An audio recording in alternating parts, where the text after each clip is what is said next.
फिर माँ, आप और बुआ जी को भी कमरे में बंद रहना चाहिए।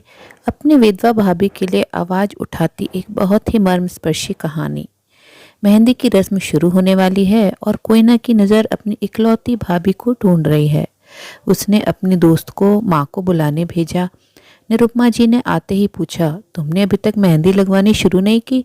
नहीं माँ, मैं भाभी की राह देख रही थी। वो आते ही हम दोनों के हाथ में मेहंदी रचाएंगे।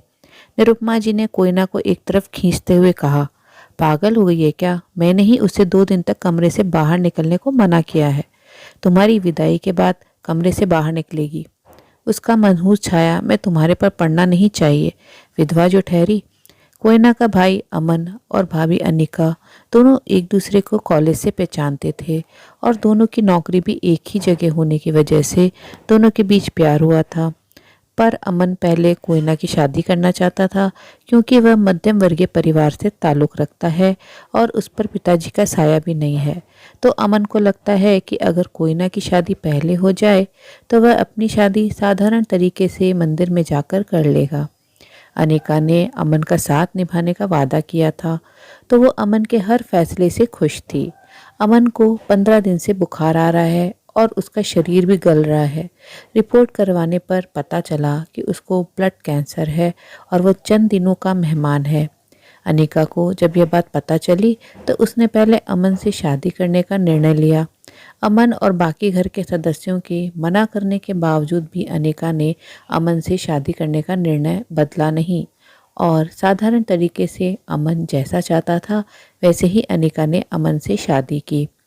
शादी के बाद अनिका ने अपना सब कुछ दांव पर लगाकर अमन को बचाने की कोशिश की, पर उसकी कोशिश नाकाम रही और अमन 10 दिन बाद अनिका को अलविदा कह गया। अब अनिका का जीना हराम कर दिया दुनिया वालों ने और उसके साथ ही उसकी सास ने। पर इस बीच कोयना अपनी भाभी की ढाल बनकर खड़ी रही। कोयना ने अनिका को बहुत करीब से देखा था, अमन के गम में तड़पते हुए।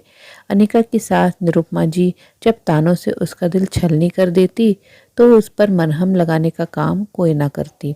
अभी अमन के गम से उभरी भी नहीं थी अनिका और उसे ऑफिस जाने का फरमान जारी कर दिया, साथ में घर का सारा काम भी। निरुपमा जी उसे चैन से 2 निवाले भी खाने नहीं देती हैं और पूरी तनख्वाह अपने पास रख लेती हैं। पर अपने प्यार अमन की माँ को वो कुछ नहीं बोलती है क्योंकि वह प्यार करती है अमन को और उससे जुड़ी हुई हर चीज़ को जिसमें निरुपमा जी भी शामिल हैं। अनिका नहीं चाहती है कि वो कुछ ऐसा करे कि जिसे अमन की आत्मा को दुख पहुँचे, इसलिए वह चुपचाप निरुपमा जी को सहती जा रही है और आज भी वही कारण था और वो कमरे में बंद हो गई थी। कोयना अपनी मेहंदी की रस्म में अनिका का इंतज़ार कर रही है और निरुपमा जी ने जब बताया कि अनिका को मैंने आने से मना किया है, इतना सुनते ही कोयना को अपनी माँ पर गुस्सा आया और वो ज़ोर से चिल्लाई, फिर माँ, आप और बुआ जी को भी कमरे में बंद रहना चाहिए।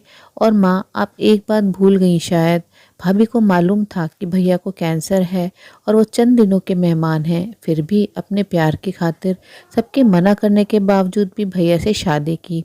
मनहूस वो नहीं, हम हैं। और एक बात और बता दूं, मैंने भैया से वादा किया है कि मैं उनके सुख दुख में बराबर भागीदार रहूंगी और मेरी शादी की हर रस्म वह भैया बनकर निभाएंगी।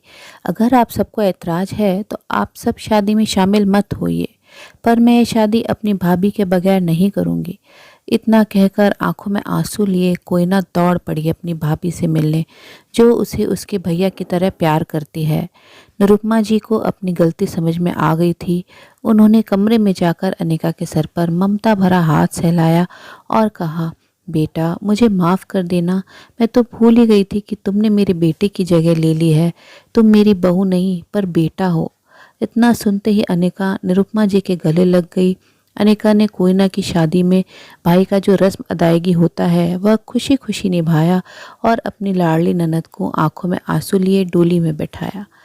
आशा है कहानी ज़रूर पसंद आई होगी। अपने विचार कमेंट बॉक्स में ज़रूर शेयर करें।